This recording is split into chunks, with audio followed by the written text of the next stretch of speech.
Hi friends, welcome to Tamil king channel. இன்றைக்கி நம்ம என்ன வீடியோ பார்க்க போகிறோம் பார்த்தீங்கன்னா, யூனியன் பேங்க் கஸ்டமர் உங்களோட ஏடிஎம் கார்டு பின் மறந்து போச்சுன்னா அதை எப்படி நம்ம ஏடிஎம் மிஷினில் போய்ட்டு ரீசெட் பண்ணுறது. ஸோ அதை பற்றி தான் நம்ம இந்த வீடியோவில் ஃபுல்லாக தெளிவாக பார்க்க போகிறோம்.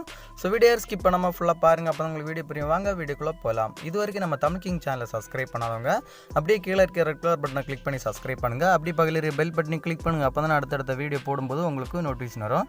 சரி வாங்க, நம்ம இப்போ யூனியன் பேங்க் கஸ்டமர் உங்களோட ஏடிஎம் பின் மறந்து போச்சுன்னா அதை எப்படி நம்ம ஏடிஎம் மிஷினில் போய்ட்டு ரீசெட் பண்ணுறது அப்படின்னு சொல்லிட்டு தெளிவாக லைவாக பார்க்கலாம். வாங்க வீடியோக்குள்ளே போகலாம். ஏடிஎம் மிஷின் சென்டர் போய்ட்டு உங்கள் கையில் இருக்கிற புதிய ஏடிஎம் கார்டை மிஷினில் நீங்கள் இன்செர்ட் பண்ணிக்கோங்க. இன்செர்ட் பண்ணிங்கன்னா டிஸ்பிளேல பார்த்தீங்கன்னா உங்களுக்கு லாங்குவேஜ் கேட்கும். ஸோ லாங்குவேஜ் கீழே பார்த்தீங்கன்னா ஒரு 2 ஆப்ஷன்ஸ் கேட்கும் பாருங்கள். செட் ஏடிஎம் பின், கிரீன் பின் அப்படின்னு சொல்லிட்டு 2 ஆப்ஷன்ஸ் கேட்கும். ஸோ அந்த ஆப்ஷன் நீங்கள் கிளிக் பண்ணிக்கோங்க. கிளிக் பண்ண அப்புறம் பார்த்தீங்கன்னா நெக்ஸ்ட் பார்த்தீங்கன்னா ஓடிபி ஜென்ரேட் அப்படின்னு சொல்லிட்டு ஒரு ஆப்ஷன் பாருங்க. ஸோ அந்த ஆப்ஷனை கிளிக் பண்ணிக்கோங்க.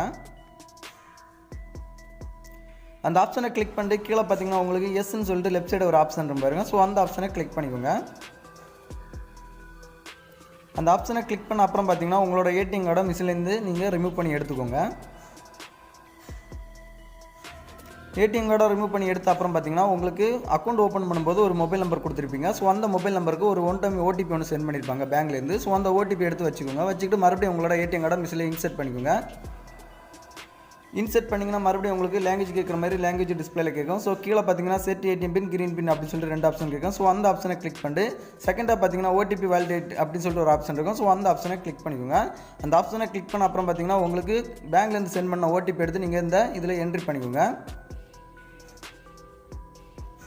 என்ட்ரி பண்ணிவிட்டு உங்களுக்கு புதுசாக ஞாபகம் இருக்கிற மாதிரி ஒரு 4 டிஜிட்டல் நம்பர் நீங்கள் அதில் என்ட்ரி பண்ணிக்கோங்க. என்ட்ரி பண்ணிட்டு மறுபடியும் நீங்கள் என்ட்ரி பண்ண நம்பரை மறுபடியும் நீங்கள் ரீஎன்ட்ரி பண்ணிக்கோங்க. ஸோ என்ட்ரி பண்ணிட்டு ஒரு 2 செகண்ட் வெயிட் பண்ணிக்கோங்க. வெயிட் பண்ணிட்டீங்கன்னா உங்களுக்கு டிஸ்பிளேல காட்ட பாருங்க, PIN change completed, please take your print receipt அப்படி சொல்லிட்டு கேட்கும். ஸோ உங்களோட ரெசிப்ட்டை நீங்கள் மிஷின்லேருந்து நீங்கள் எடுத்துக்கோங்க. எடுத்துகிட்டு அந்த ரெசிப்ட்டை நீங்கள் செக் பண்ணி பார்த்துக்கோங்க. இந்த மாதிரி தான் உங்களோட ஏடிஎம் பின் மறந்து போச்சுன்னா நீங்கள் மிஷினில் போய்ட்டு ரீசெட் பண்ணி எடுக்கிறது. ஸோ இந்த வீடியோ பிடிச்சிருந்தா ஒரு லைக் பண்ணுங்கள். உங்கள் ஃப்ரெண்ட்ஸ் எல்லாருக்குமே கண்டிப்பாக இந்த வீடியோ ஷேர் பண்ணுங்கள். மறக்காமல் நம்ம தமிழ் கிங் சேனலை சப்ஸ்கிரைப் பண்ணுங்கள். இன்னொரு நல்ல ஒரு இன்ஃபர்மேஷன் வீடியோ இருந்து உங்களை சந்திக்கிறேன். உங்களிடம் விடைபெறுவது தமிழ் கிங்.